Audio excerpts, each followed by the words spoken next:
কাশ্মীরের পেহেলগামের হামলার ঘটনাকে কেন্দ্র করে সীমান্ত সংঘাতে জড়িয়ে পড়েছে প্রতিদ্বন্দ্বী দেশ ভারত ও পাকিস্তান। ৫ দিন ধরে ভারত ও পাকিস্তানের নিয়ন্ত্রণ রেখা এলওসি বরাবর পাল্টাপাল্টি গোলাগুলি করছে দুই পক্ষই। পাকিস্তানের নিরাপত্তা বাহিনীর গুলিবর্ষণে ধ্বংস হয়েছে ভারতীয় সেনাবাহিনীর চেকপোস্ট ও বাংকার।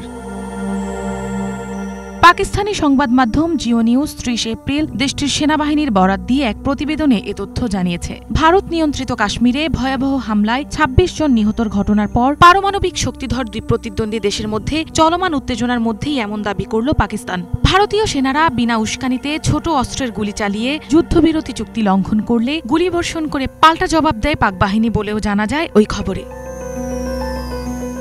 পাকিস্তানি সেনাবাহিনী জানায়, গত ২৯ এপ্রিল গভীর রাতে ভারতীয় চেকপোস্টটি ধ্বংস করে তারা।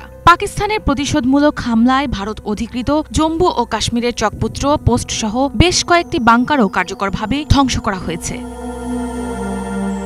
কাশ্মীরে সাম্প্রতিক সন্ত্রাসী হামলার পর ভারত ও পাকিস্তানের সম্পর্ক এখন উত্তেজনার চরমে পৌঁছেছে। এই উত্তেজনা সামরিক সংঘাতে রূপ নেয়ার আশঙ্কা ক্রমেই বাড়ছে। এমনকি আগামী ৩৬ ঘণ্টার মধ্যে ভারত পাকিস্তানে হামলা করতে পারে বলে গোয়েন্দা তথ্যের বরাতে জানিয়েছে পাকিস্তানের তথ্যমন্ত্রী আতাউল্লাহ তারার।